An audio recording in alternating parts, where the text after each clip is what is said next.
Désormais, les chefs de quartier, secteurs et présidents de district ne seront plus élus ni désignés par les citoyens à la base, mais plutôt nommés par les gouverneurs de région. Telle est la décision prise mercredi par le président de la transition.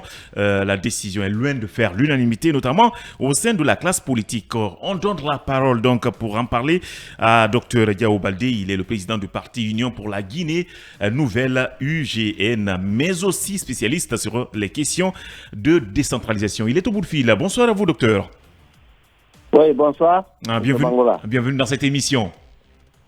Ouais, merci beaucoup. D'accord. Avant de parler de ce sujet concernant la Guinée, quelle lecture faites-vous de cette décision de la CEDEAO qui menace d'activer et de déployer sa force en attente? Merci beaucoup. Moi, je pense que déjà, la CEDEAO est dans la même logique. Donc, de maintenir les sanctions d'abord contre le Niger. Et les sanctions-là frappent sérieusement la population nigérienne et la junte. Parce qu'il ne faut pas oublier que le Niger, c'est un pays complètement enclavé. Un pays qui vit de subventions des institutions internationales à plus de 40%, donc en matière d'appui budgétaire et tout. Donc tout est coupé. Et puis, c'est une zone de 10 mois. Donc c'est le franc CFA. Et les banques... toutes les banques sont fermées pour la junte. Donc c'est quelque chose quand même qui est important, qu'il faut signaler. Maintenant, donc je pense qu'ils sont dans la même dynamique. Maintenant, je crois qu'il y a deux alternatives. Il y a la négociation qui a toujours prévalu, mais en même temps aussi, donc, c'est la force en attente qui est maintenant en alerte. Il faut savoir que cette force en attente, le premier ultimatum, c'est-à-dire on n'était pas à cette phase. C'est-à-dire que, vous savez...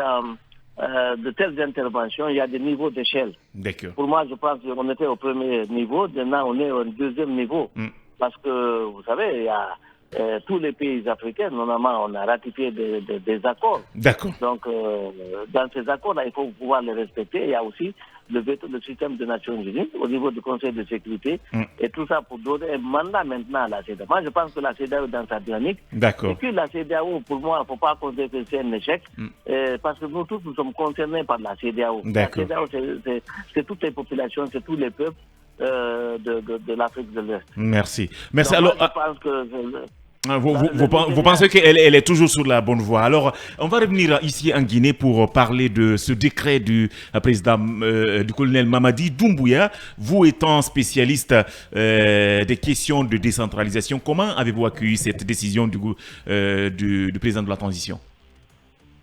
Bon, je le pense sous trois angles. D'abord, la première des choses, c'est que déjà, on voit une tendance de confiscation de pouvoir. Si vous avez constaté que tous les gouverneurs, c'est la militarisation en fait de tout le territoire.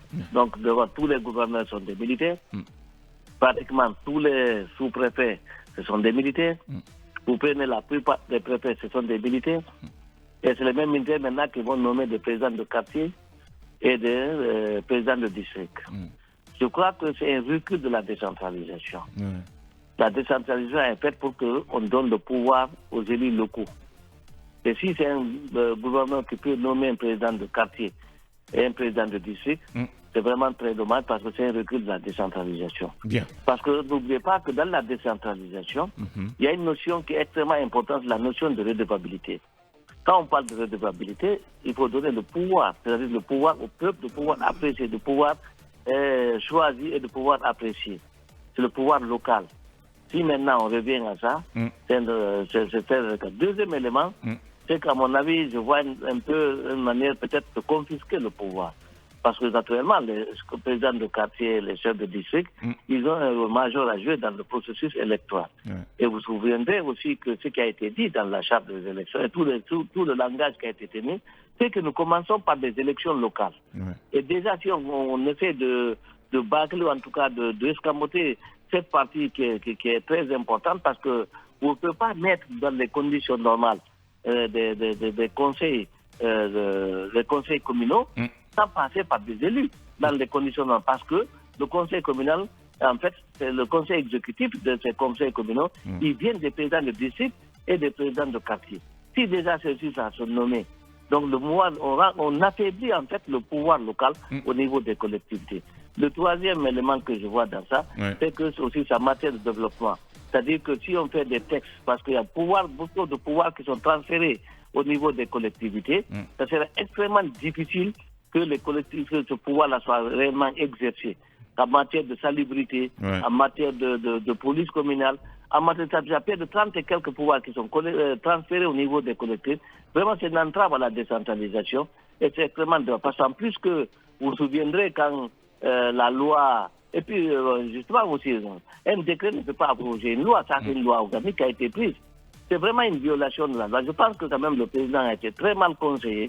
Et la partie civile, les éléments civils qui sont auprès du CNRD, auprès du gouvernement, je pense ne sait pas d'arranger le colonel.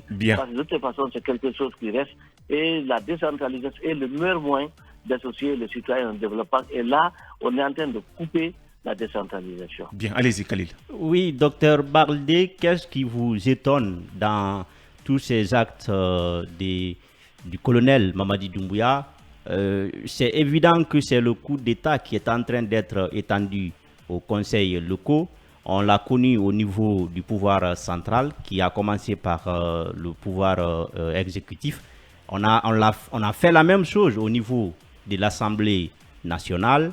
On l'a fait également au niveau des conseils communaux. Je vous rappelle qu'il y a eu des conseils communaux qui ont été dissous sur la base des délégations spéciales, mais non. Sur la base d'aucune loi. Et aujourd'hui, vous avez... Je vais terminer ma question si vous permettez, docteur.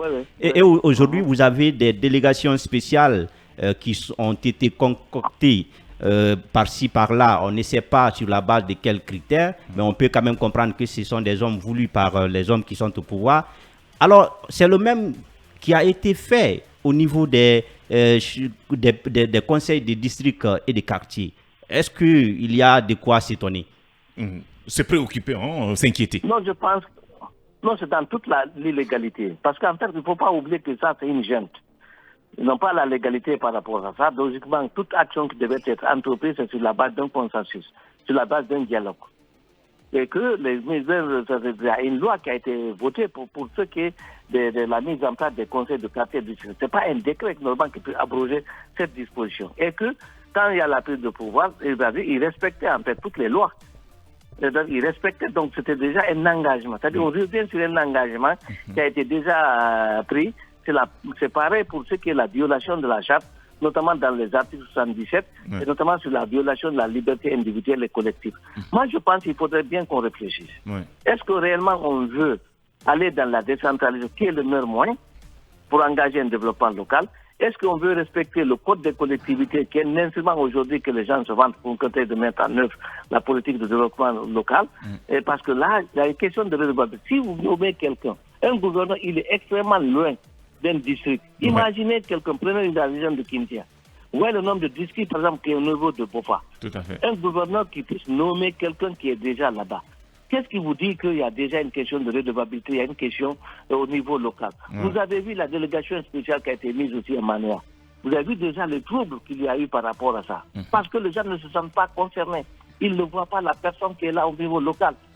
Je suis d'accord sur des critères qui ont été définis, mais c'est à la population locale d'élire les présidents de quartier de président. C'est la décentralisation. Bien. C'est le code des collectivités. On est en train de faire des compétences sur les c'est pas ce qui est normal. Moi, je pense qu'il y a beaucoup de violations et je crois que c'est des problèmes de constitution. Les gens qui sont là à côté du colonel Mamadi Doumbouya et autres. D'accord. Et c'est chaque fois de saboter toutes les actions que tu as prises qui rentrent dans le cadre du développement de ce pays. Je pense que c'est extrêmement mauvais. Parce que c'est des actions qui ne sont pas durables. Bien. C'est des mesures qui ne sont pas pérennes, qui ne sont pas durables. Donc, il faudrait que prendre des mesures transitoires, mais quand on est dans une phase de transition. C'est telle action. J'aimerais bien écouter le président du CNT, Dr Dansa Kouma, quand cette loi organique a été prise avec le temps de M. Alpha Condé, toute la société civile s'était levée pour dire non, on ne peut pas priver l'élection locale. C'est le seul élément, c'est le seul niveau où les populations peuvent se reconnaître, où les gens, la société civile peut s'exprimer en dehors même des partis. Et maintenant, on fait pire par rapport à ça. J'aimerais bien que le CNT s'exprime, notamment le président du CNT, Dr Dansa Kouma, qui s'était battu furieusement, c'est comme Faya, qui avait même fait la grève. Et tout à fait. Déjà, lui, il s'est carrément opposé. On va écouter la dernière question. Vous allez écouter la dernière question, Monsieur Baldé.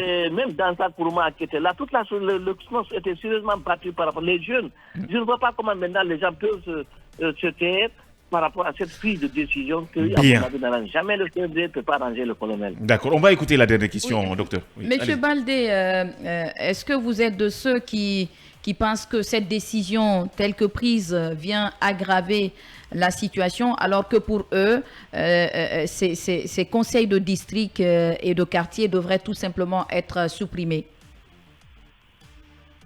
Non, il ne faut pas le supprimer. Parce qu'en fait, regardez très bien le texte. Parce que si vous voyez, par exemple, le conseil le bureau exécutif des communes, vous voyez tout ce qui est le code des collectifs. Quand vous lisez le code des collectifs, on était très avancé en matière de décentralisation. La Guinée était très avancée en matière de décentralisation. D'accord. Très avancée. Malheureusement, on est en recul. Parce que, vous avez vu, même, par exemple, on a pris un acte qui bloque le budget des CRD. Vous avez eu aussi des actes aussi qui dissous des conseils communaux sans pourtant respecter toute la procédure. Maintenant, moi, je pense que ça va créer plus de problèmes que de régler le problème. Ça va créer plus de problèmes que ça n'en résolve. Alors, merci. Le CNT devait se prononcer par rapport à ça. Merci infiniment. Merci infiniment à vous, docteur, d'avoir accepté de répondre à nos questions. Je rappelle que vous êtes le président du Parti Union pour la Guinée Nouvelle, UGN. Il répondait à nos questions dans cette émission. Merci au talker Ibrahim Khalil Kamara et Yara Girassi. Merci également à Kierno Hassan Diaoné, à Ali Kourouma et à vous, auditeurs. Au revoir.